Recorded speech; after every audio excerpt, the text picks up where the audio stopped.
Ya, Salam. Rocky Gerung khutbah sebagai Pak Kiai diundang di masjid-masjid dan dia mau menunjukkan bahwa Muhammad itu adalah nabi yang luar biasa. Ini dia. Yang baru dipahami oleh Perserikatan Bangsa-Bangsa dalam Perundingan Kedua, Islam mendahului kesetaraan manusia.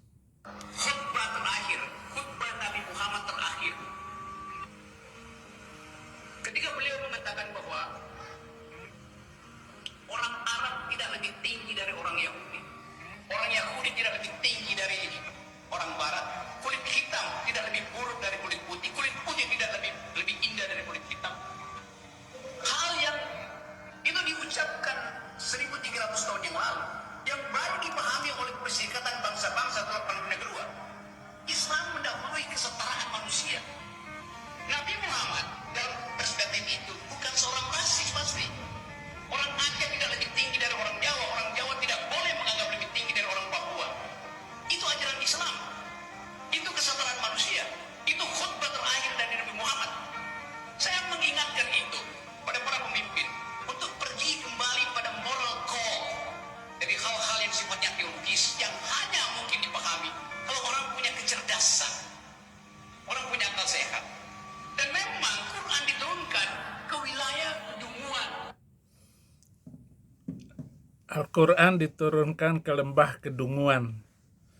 Anda tidak tahu persis apa yang dikhutbahkan oleh Nabi sebelumnya yang saling bertentangan dan kontradiktif antara satu dengan yang lain. Saudara Rocky Gerung, tidak tahu saya kamu khutbah di mana itu, tetapi ketika Anda berbicara, seolah-olah PBB itu nggak tahu apa yang telah dilakukan oleh nabimu. Dan ini hadis, saudara-saudara, riwayat Ahmad, nanti saya akan sebut angkanya. Hadis ini 26216.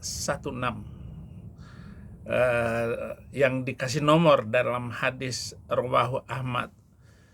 Kalau saya baca Arabnya kepanjangan, dan saya katakan ini, betapa rasismenya Nabi itu karena telah mengangkat orang Arab lebih daripada yang lain.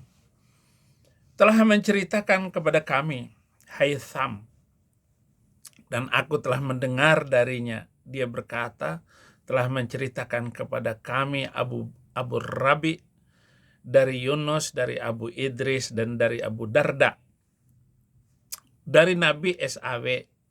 Ketika Allah menciptakan Adam, Allah memukul bahunya yang sebelah kanan, maka keluarlah keturunan berkulit putih seperti molekul, dan molekul bahu bagian kirinya kemudian keluar keturunan yang berkulit hitam seperti arang. Maka Allah berkata kepada yang bagian kanannya, masuklah ke sorga, dan aku tidak peduli. Kemudian berkata kepada yang bagian kirinya, masuklah ke dalam neraka, dan aku tidak peduli.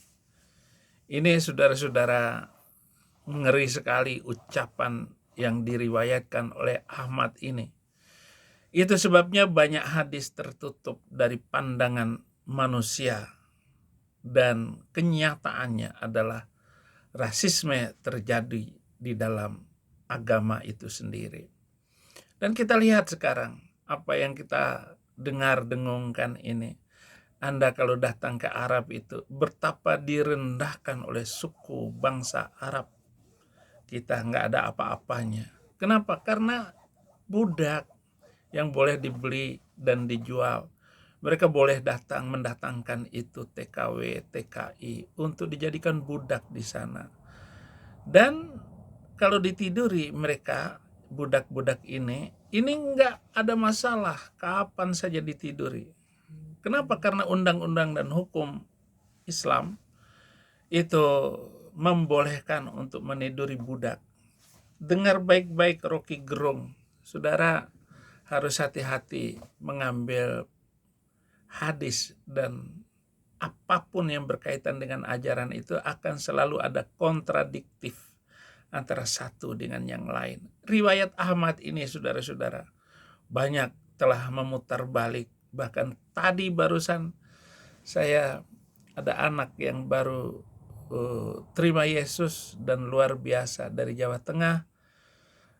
Dia menanyakan kepada saya, apakah benar ini Pendeta Saifuddin Ibrahim? Ya, dia terima Yesus Kristus sebagai Tuhan dan Juru Selamat dari Indonesia. Itu hanya teman di Facebook. Dan mungkin karena menonton channel saya ataupun video-video saya. Itu akibat. Kenapa? Karena banyak yang ditutupi. Jadi Rocky Gerung segera sadar, saudara, dan apa yang saya sampaikan ini. Ketika masyarakat Arab mengalami pensoliman karena otak tidak dikembangkan, itu yang menyebabkan ayat pertama adalah baca. Kan itu isi pertama dari Quran. Baca apa, Rocky? Baca. Orang buta huruf bagaimana bisa membaca, Rocky? Dan buta hurufnya itu sampai mati. Apa yang dibaca? Siapa yang dibaca? Bagaimana cara membacanya? Dari mana? Al-Quran aja belum ada. Tulisannya itu belum ada. Disuruh baca. Bagaimana bisa baca? Ya dicekik dulu. Cekik 3 kali. Cekik lagi 3 kali. Ini Jibril yang menurunkan Quran itu nggak tahu kalau yang disuruh baca itu buta huruf. Yang benar aja nih Jibril.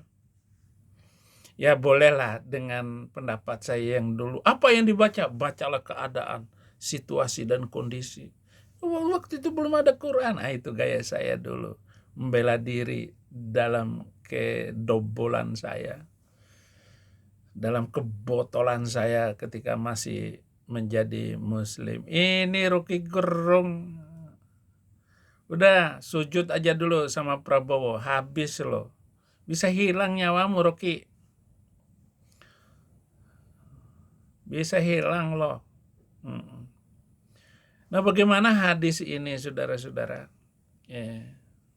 Hadis yang diriwayatkan oleh Ahmad. Haddatsana Haitsam. Hadis yang saya kutip khusus dari YouTube. Ini yang bisa saya sampaikan, saudaraku Rocky, agar saudara ini mawas diri. Belajar. Pikir. Ikro. Bukan kerja. Baca. Ya harus kerja. Yang kerja itu adalah orang yang dewasa dan sudah kuat. Kalau kamu tukang kerja, apa yang kamu kerja? Tukang ngomong doang kamu. Diundang TV dapat uang. Diundang siapa dapat segala kamu.